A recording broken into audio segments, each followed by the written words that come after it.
Assalamu alaikum wa rahmatullah, j'espère que vous allez bien.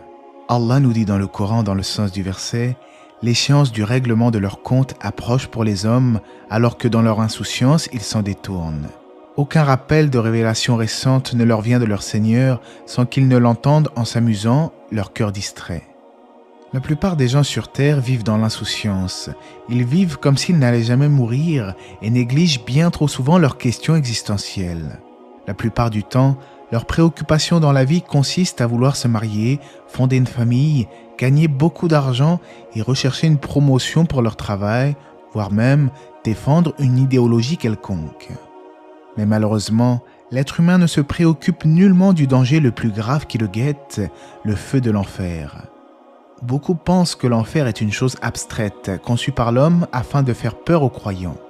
Mais la réalité est que l'enfer existe bel et bien et qu'il sera le refuge des transgresseurs. Le Coran nous dit à cet effet, « Ne savent-ils pas qu'en vérité, quiconque s'oppose à Allah et à son messager aura le feu de l'enfer pour y demeurer éternellement ? Et voilà le suprême opprobre. » L'enfer porte différents noms dans les textes islamiques, chacun faisant référence à une de ses caractéristiques. On peut citer par exemple Al-Jahannam qui renvoie à la profondeur de son gouffre. Il y a également Sakar à cause de l'intensité de sa chaleur. Al-Jahim à cause de son feu ardent et il y a également Al-Hawiya, l'abîme très profond. Ce qu'il faut savoir, c'est que l'enfer existe au moment même où vous écoutez cette vidéo et il continuera d'exister éternellement. Selon la croyance islamique traditionnelle, personne ne sortira de l'enfer à l'exception des véritables croyants qui, bien qu'ayant commis des péchés, auront cru en l'unicité divine et aux prophètes. Mais les polythéistes et les mécréants, eux, demeureront pour l'éternité en enfer. Ce n'est pas moi qui ai inventé cela. Il s'agit d'un point de vue soutenu depuis les débuts de l'islam par les érudits musulmans qui se sont basés sur les textes du Coran et de la Sunna. Donc, le Coran parle de l'enfer au passé et affirme qu'il a déjà été créé. Craignez le feu préparé pour les mécréants.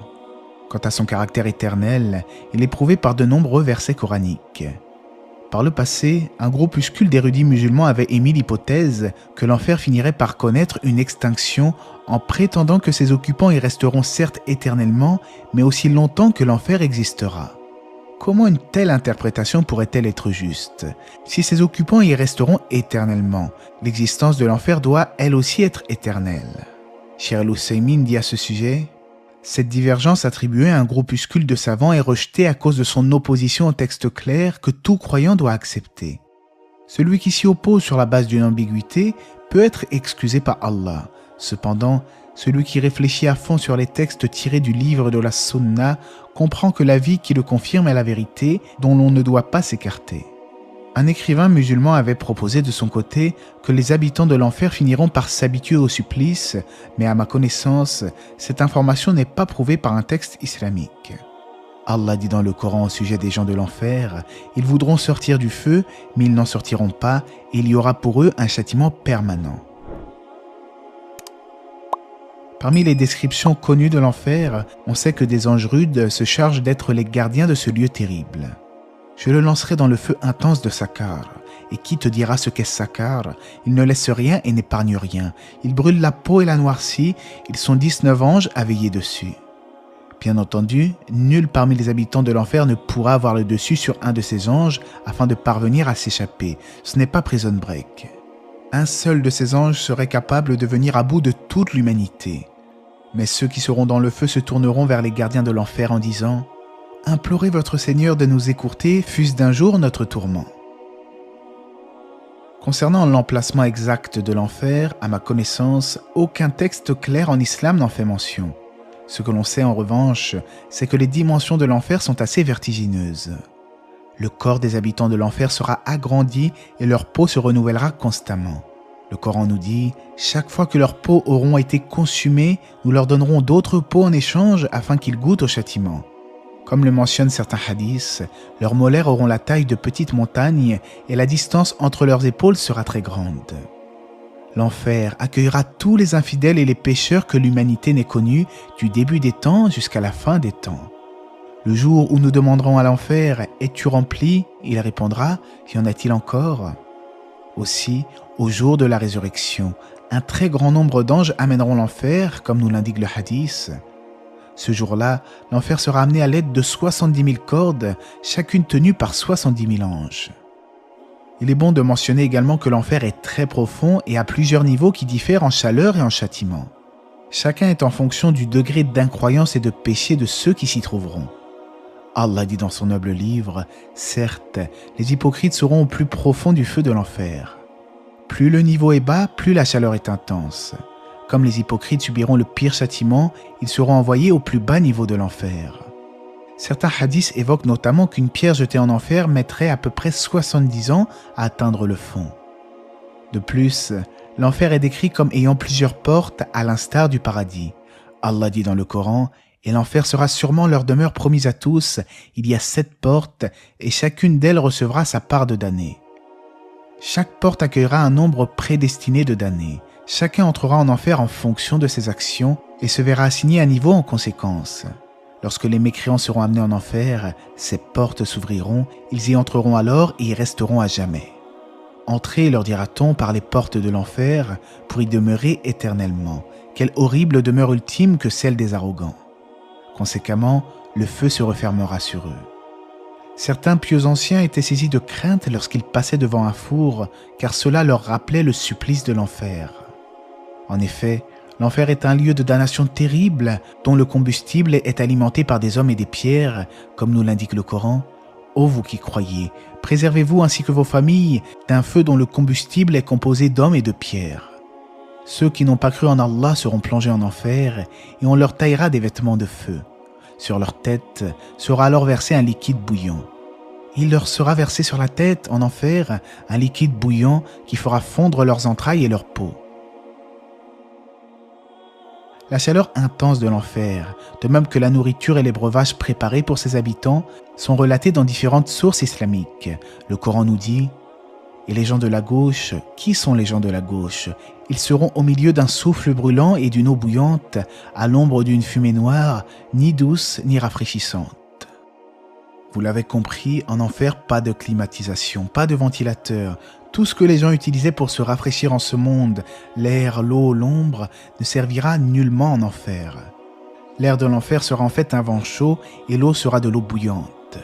L'ombre ne sera ni réconfortante ni rafraîchissante, ce sera l'ombre d'une fumée noire. Le feu de l'enfer consume tout et n'épargne rien sur son passage. Il brûle la peau jusqu'aux os et fait fondre les entrailles. Certains pourraient alors penser que le châtiment finira par s'atténuer avec le temps, mais au contraire, le Coran nous informe qu'Allah ne fera qu'accroître leur tourment. Mais il dit également, leur châtiment ne sera pas allégé et ils ne seront point secourus. On pourrait se demander alors si les hôtes de l'enfer se nourriront. Eh bien oui, mais leur nourriture sera très spéciale. Le Coran nous dit, il n'y aura d'autre nourriture pour eux que des fruits épineux et amers qui n'engraissent pas et n'apaisent pas la faim. Cette nourriture ne sera ni consistante ni bonne au goût. Elle ne servira que de châtiment supplémentaire aux gens de l'enfer. Dans d'autres passages, Allah décrit l'arbre de Zaqqum, spécifique à l'enfer et produisant une nourriture destinée aux pécheurs. C'est un arbre répugnant dont les racines sont profondément enfoncées au fond de l'enfer et dont les branches s'étendent dans toutes les directions.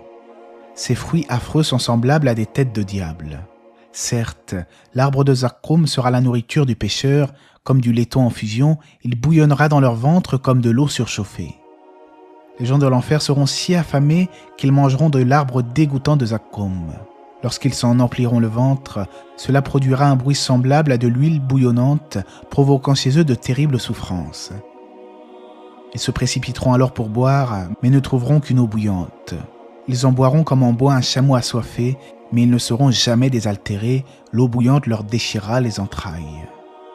Les hadiths nous apprennent que si une seule goutte de l'arbre de Zaqqum atterrissait en ce bas monde, les habitants de la terre et tous leurs moyens de subsistance seraient anéantis. Face à un tel supplice, les gens du feu en oublieront tous les moments de joie et de bonheur qu'ils ont connus en ce bas monde. Le prophète alayhi salatu wassalam nous dit en ce sens, « Celui qui aura le plus vécu dans l'aisance dans la vie d'ici-bas sera amené, au jour de la résurrection, on le plongera dans l'enfer et on lui demandera « Ô fils d'Adam, n'as-tu jamais connu de plaisir au cours de ta vie terrestre ?» Il répondra « Non, je jure par Allah. » Quelques secondes en enfer suffisent donc pour qu'une personne oublie tous les bons moments passés sur terre. Le feu encerclera de toutes parts les infidèles, tout comme leurs péchés auparavant les enveloppaient comme un drap enroulé autour de leur corps. L'enfer leur servira de lit et, comme couverture, ils auront des voiles de ténèbres. Et Allah dit dans un autre verset, « Certes, l'enfer est tout autour des mécréants. » Les dieux païens et autres divinités qui auront été adorés en dehors d'Allah, incluant par exemple le soleil et la lune, et que les gens prenaient pour intercesseurs dans l'espoir de se rapprocher d'Allah, seront alors jetés dans le feu. Cela afin de démontrer que ces fausses divinités n'ont aucun pouvoir. Certes, vous et ce que vous adoriez en dehors d'Allah servirait de combustible à l'enfer, et vous vous y rendrez tous. Si cela était vraiment des dieux, ils n'y entreraient pas, mais tous y demeureront éternellement. Lorsque les mécréants verront l'enfer, ils seront remplis de remords, mais cela ne leur servira à rien. Ils auront des chaînes et des carcans et seront humiliés pour le prix de leur infidélité envers leur Créateur. Leurs cris s'intensifieront et ils appelleront Allah, espérant qu'il les fera sortir de l'enfer. Du feu, ils hurlent à l'aide en disant « Seigneur, délivre-nous, nous ferons le bien et non le mal, comme nous avions l'habitude de le faire. » Et oui, ils reconnaîtront leur incroyance, mais malheureusement pour eux, il sera déjà trop tard. En effet, Allah connaît très bien ses créatures. S'il avait vu du bien en ces gens de l'enfer, il les aurait certainement guidés durant leur vie terrestre. Mais ce sont plutôt des gens qui n'en avaient que faire de la religion d'Allah. Alors, ils éclateront en sanglots jusqu'à en pleurer des larmes de sang. On rapporte du prophète, alayhi salatu wassalam, les gens de l'enfer pleureront jusqu'à ce qu'il n'ait plus de larmes. Puis, ils pleureront des larmes de sang jusqu'à ce que se forment sur leur visage des canaux dans lesquels des bateaux pourraient flotter. Finalement, les textes islamiques regorgent de descriptions atroces concernant l'enfer, et cela afin de nous exhorter à abandonner l'insouciance. Si certains rétorquent, c'est un peu dur tout de même, et puis de surcroît éternellement, qu'en est-il de la miséricorde de votre Créateur ? J'ai déjà répondu à cette question dans une vidéo intitulée « L'éternité en enfer, c'est trop ?» Le lien de la vidéo devrait s'afficher dans quelques instants, Inch'Allah. On demande donc à Allah qu'il nous préserve du châtiment de l'enfer, du châtiment de la tombe, de la tentation de la vie et de la mort, ainsi que de la tentation du Dajjal. Et Allah sait mieux. J'espère que cette vidéo vous aura été profitable, que la paix et les bénédictions d'Allah soient sur le prophète, sa famille et ses compagnons.